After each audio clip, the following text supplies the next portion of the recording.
City of St. Louis has begun the process of redistricting its ward boundaries. What does that mean for city residents? Hi, I'm Andy Ruzicka with STL TV, and we'll get those answers today as I'm joined by Board of Aldermen President Louis Reed. Louis, thank you so much for joining us, taking time out, because I know this is a big project. Oh, it's a huge project, but Andy, thank you for having me today, and looking forward to talking with you about this redistricting process. It is not an easy job, and it's a very tough job, but the members of the board, they're stepping up to the plate and getting it done. So this is a project that's starting this year, of course. Yes. For people who may not have been paying attention when it happened, or maybe have forgotten because this was started a long time ago, why are we redistricting now? Well, cities and municipalities across the country have to go through redistricting every 10 years. And redistricting is although it's a state function, there are federal guidelines we have to follow also. But on a local level, one of the things that makes this redistricting completely different is that in 2012, the voters went to the polls and voted to reduce the members of the Board of Aldermen in half. So we're going from 28 wards to 14 wards, and that makes for a very, very, very, very contentious engagement. But, you know, like I said when I started, the members of the board have been tremendous in terms of embracing the process and coming to the table with good recommendations and working through this very tough redistricting. So far, have any residents been upset about the process so far? Are they working toward trying to put their input in? Because this will affect every city resident in terms of, you know, maybe their older person is now absorbed or gone. Oh, absolutely. Look, we've had some residents come online and give some really good recommendations, and as usual, you have you know, some residents that, you know, it's not so much a recommendation except you know blowing off steam, right? And we take all of that in, and sometimes through that blowing off steam, there may be a nugget of something within all of that venting that helps us, right? So we have to listen to it and take it all in as much as possible. And then you always have, you know, this one resident that will come on, you know, when we're having these meetings and just really, really hit it out of the park. They come on and they make great recommendations. They reset the temperature of the whole affair and help to get, you know, everybody recentered. So we had a young lady last night that did that. You know, I'm actually going to reach back out to her and thank her because it was just right on point, right? So the legal framework for putting this all together, it's not just the city guidelines you're dealing with, right? You're dealing with more than just the local level. Oh, absolutely. So earlier I said that redistricting is a state function. And although it's a state function, there are federal guidelines that we have to follow also. So we have federal guidelines, state guidelines, and also our local charter that we have to consider when drawing a map. So on the federal side, the two main things that you have to remember when you're drawing a map is that you have to adhere to the 1965 Voting Rights Act. So what that means is that when you're drawing districts, you cannot automatically disenfranchise minority groups through that process and prevent them from being able to elect a person of their choice. And you know, I'm sure you heard the phrase gerrymandering, and a lot of the people who watch this will hear the phrase gerrymandering and they'll say, "What?" But really, truly, it's important for people to understand what that means. So under gerrymandering, there are two terms that people need to kind of remember, especially when you're dealing with redistricting. One of them is cracking, another one is packing. What that means is that on the cracking, you would draw a district to break up the minority population so much so that they cannot coalesce to elect a person of their choice, right? So let's assume that you have enough of a minority population to put two minority preference wards together.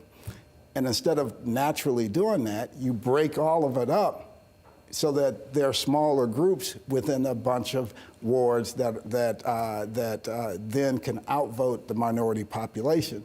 And that's cracking. So if you intentionally engage in cracking with redistricting, your map will be thrown out due to gerrymandering. And packing is just the opposite, where let's say you have enough of a minority population. In our case, the city is roughly 43.3 or 4% African American, 43.7 or 8% white population. So with those fairly equivalent populations, if you have enough of a minority population to have equivalent amount of districts, but instead of doing it, you pack all of those bodies, all those people into voters into a couple of massive districts, so that they cannot coalesce enough, or they can coalesce enough votes to elect a person of their choice, but they will only influence 2 seats opposed to 7 seats, in this case at the Board of Aldermen, but it's the same thing in other districts across the country. And then finally is the one person, one vote standard. And what that means is that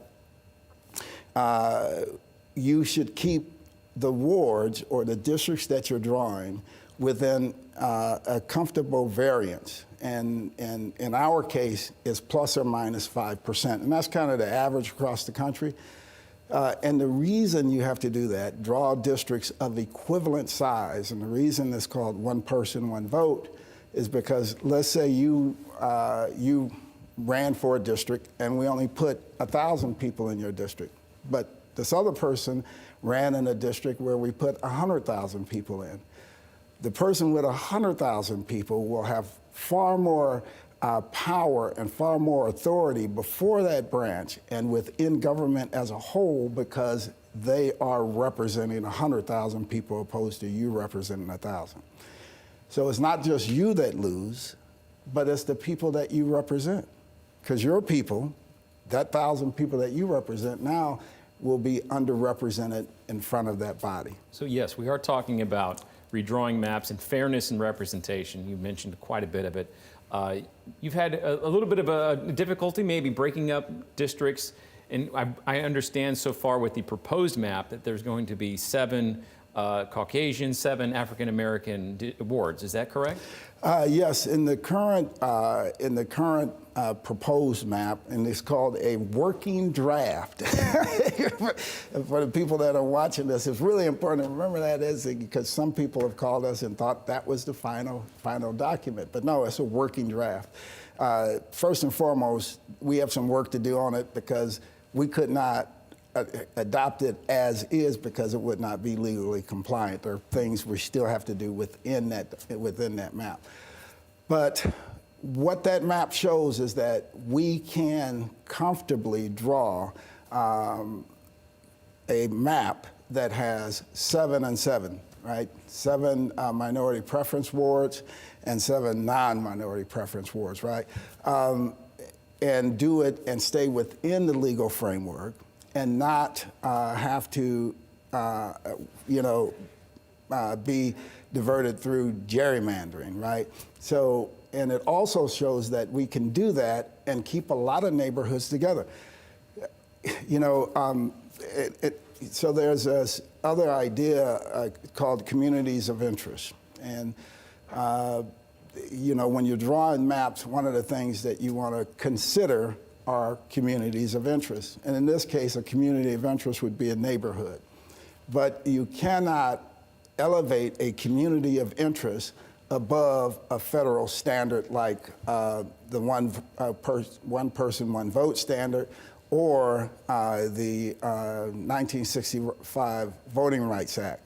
Because if you keep a neighborhood together and end up gerrymandering a district, disenfranchising minority populations, and violating the one person, one vote standard, your map will be thrown out in court. and it would not be a good situation for the city.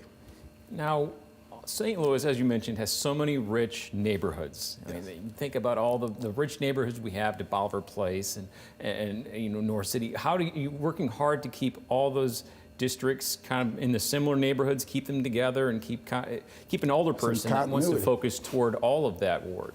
No, you're right. So, and you're going down a road that I'm glad you are, because a lot of people miss this piece, that we also have to balance workload. So when we're looking at a ward, right, and looking at drawing the map, we also have to think, what the future holds in terms of economic development within that ward, how many neighborhoods exist within that ward opposed to a neighboring ward, because not every neighborhood is created equal.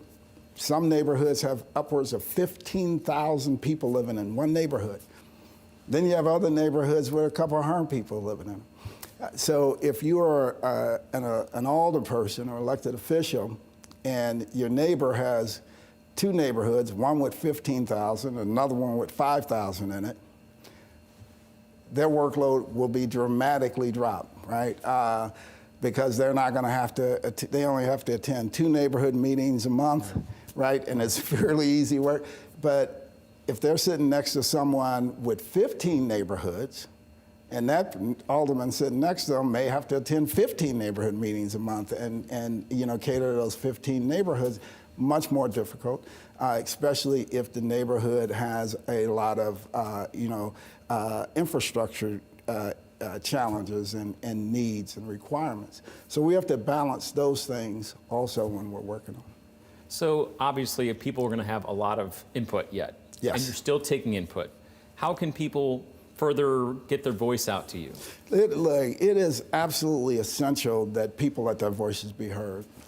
We put up a portal and a web page so that people can get information about redistricting. They can find out about our meetings. And thanks to STL TV, they're all broadcast live and streamed.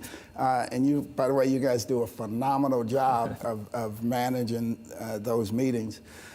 So they can log in. We want to hear from them. There are a series of meetings that we will be having all the way along the way to give the public an opportunity to speak out and let us know your thoughts. It's really important that you do that. You can also go to our website, stlewis-mo.gov / alderman / redistricting, and get to our redistricting page. What you'll see on there are any updates that we make on the map as we go along. We're going to publish those updates automatically. You can also get on there and see our upcoming schedule, and you can leave a comment. Let's say you cannot make the community meeting. You can go on that page and you can leave a comment and say what you like to see through redistricting. And the other thing is, when you asked earlier about the 2012 and now, for us to engage in redistricting, we need the numbers. We need the census, right? So the census came out late this year because of COVID, not just in St. Louis, but all across the country. So we ended up getting these numbers, six weeks ago, maybe 8 weeks ago, the final census numbers, which gave us an opportunity to really get going on this redistricting. And the numbers that we use are the census numbers. Those are the only numbers we can use legally. We can't not make up our own numbers. We can't say the variance may seem to be off based on the census, but we know more people live in that community than they do. We can't do that, right? We have to do it based on the U.S. Census. Well, thank you so much for your time. I know this is going to be a big project. Yes. Taking a lot of time. So, good luck, and I hope, obviously everybody wants a fair outcome. Oh, we do. And, look, this is not where you go hang out if you want to have a good time. This is a very, very difficult undertaking in normal circumstances.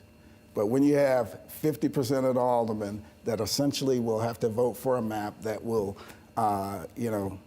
cause them to be out of office. That's a big ask. But I'm here to tell you they're doing it. I'm here to tell you they are engaging in the right way, and I'm really pleased at where we are right now. Well, thank you so much. Again, everybody, if you want to hear your voice be heard, visit the website on the screen, specifically at the bottom of the screen, and engage. We want to hear from you. Thank you so much, President Lewis Reed.